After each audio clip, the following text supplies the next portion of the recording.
Hello, and welcome to our show, The Fort Worth Review, where we interview local companies about their internal processes. I'm Jordan Talon, and I'm here with my partner in crime, John Davis. This week, we had the delightful opportunity to interview Craig Mycoskie at Rahr & Sons Brewery. He is the Director of Operations there and runs the supply chain. So, Craig, our first question for you is, how do you manage your day-to-day operations? So what I do is, I do everything on Google. The sweet thing about Google, it's all free, and you can build it how you want it, just like Excel. But the cool thing about all the Google applications is that you can share them with everybody, and people can, like if I write something here, if I say red to FB number,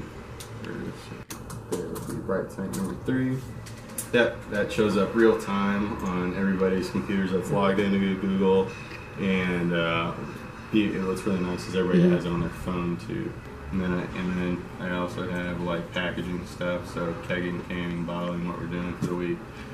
And then go on to future weeks, Thanksgiving next week, and I can see how everything is lined up for the future weeks. So take those numbers, go in my packing inventory, start right here, and just everything that we're doing for future weeks I can label out.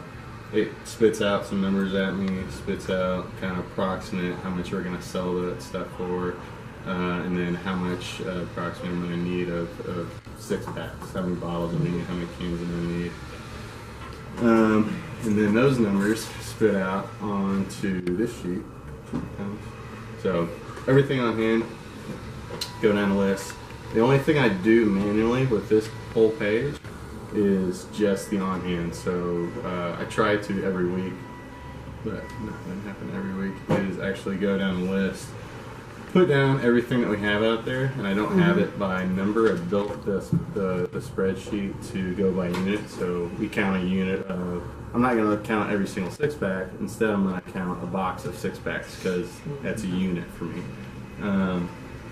So I put all that in, and then that first spreadsheet will spit into this spreadsheet, and then it goes down the line. So I can see in advance, I can see 3 weeks out. You know, not everything goes to exact numbers. Yeah. That's the problem with all these accounting programs that say everything's perfect. Well, Because everything's quantified, perfect, everything lines up perfectly, but we might have 100 less gallons of beer in the tank than we thought we were actually going to have. So at the end of 3 weeks, it doesn't line up perfect. So that's why you always have to still do manual counts. You can't just go off what computers are spitting at you. You have to, and that's pretty much everything. You just have to verify what's spitting out at you. So I take those numbers, and then I can say, okay, 3 weeks out from now, looks like I might be getting low on stuff. If it's red, that means I'm going to be out, so I need to take action immediately. Maybe fire off something at my supplier saying, hey, we're in an emergency situation, can you help me out? And I kind of know after doing this a while, you kind of know what suppliers can give you something real quick, and you know what suppliers are. You know, I can't just say 3 weeks and I'm going to be out in 3 weeks. I got to have a personal relationship with every supplier and know. Yeah. Okay, labels, I know I can get red labels in a week, but call it blonde caps, cake caps, those take 6 weeks. So I can see, hey, I'm getting low. Some of this stuff I gotta know, okay, I gotta act real soon. And then I also do it quarterly. I haven't done it since October. So quarterly, same thing, it's just giving me a little bit more foresight. Again, at 6 to 8 weeks lead time. Every supplier is a different lead time. Yeah.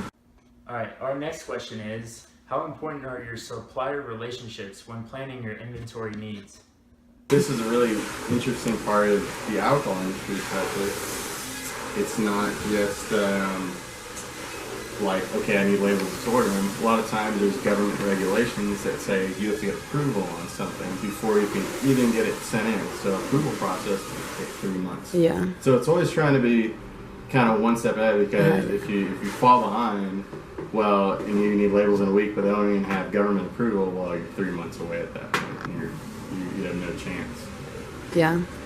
Yeah, So- so just experience in a lot of ways, and knowing lead times, personal relationships, and being able to look as far out as you can. But in some side, and a lot of times you have to guess, because I also we were talking about coming full circle. That's just the supply side, and I have to when I become the supplier. A lot of times my distributors, we tell them, hey, tell me 2 to 3 months in advance how many cases of beer you need, and then they tell me 4 weeks in advance. I'm like, well, I can get you this much, or we might overproduce, and then we're stuck with 50 cases of beer that we paid for packaging for. Because beer costs nothing. Packaging materials are all the money costs. So next, we've been dying to know, how often do you communicate with your suppliers? It depends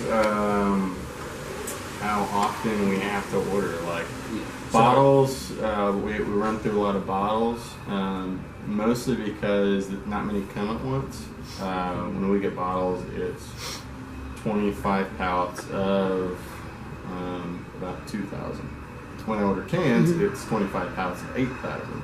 So I don't have to call in that supplier as often, but cans are specific to us because they're pre-printed. Yeah. So the lead time is a lot longer. I have to, with bottles, I can call them and have bottles the next week. With cans, I have to plan it out about 4 months in advance. So I'm not calling them as often, but I'm calling them earlier.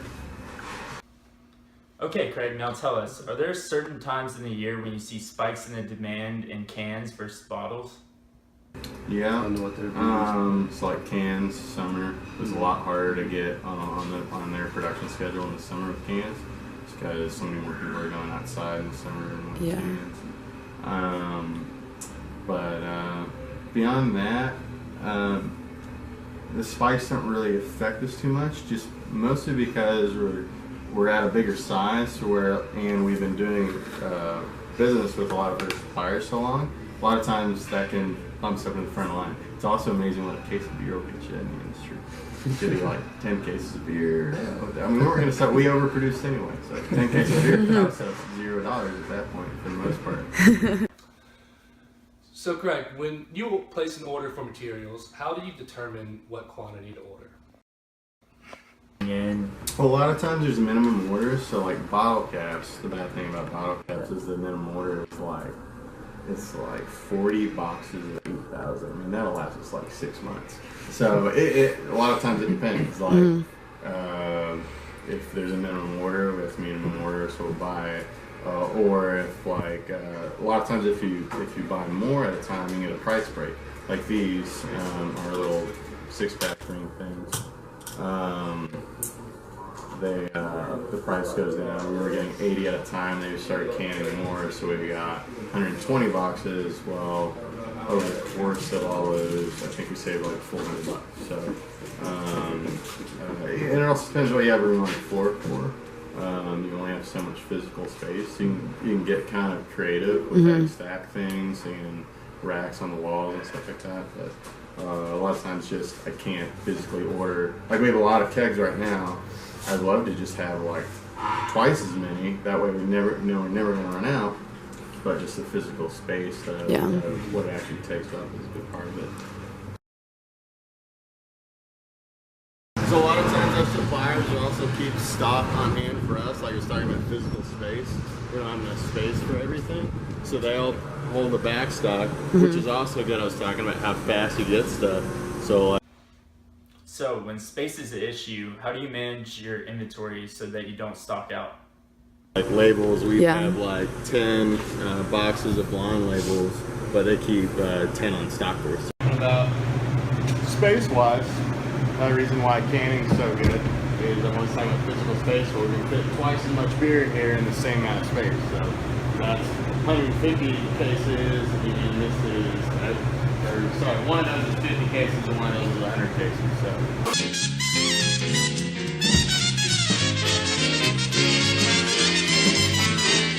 So, cool thing about cans is you don't have to label them.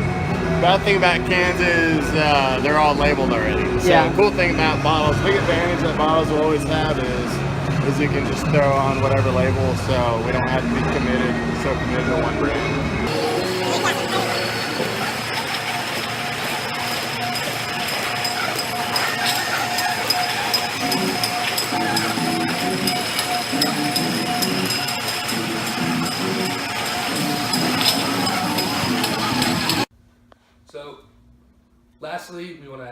how you manage the waste that is produced at Rahr and Sons. So, that whole supply chain management, the incoming, that obviously has to go somewhere, right? That's spent grain for us.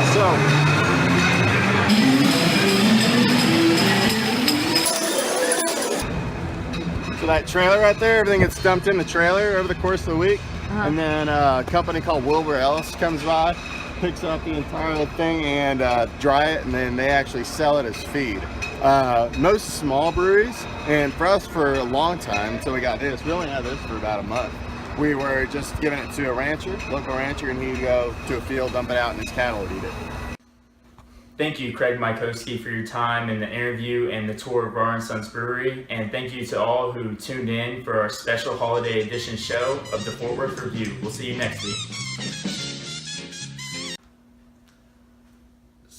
How many times have I said so Craig?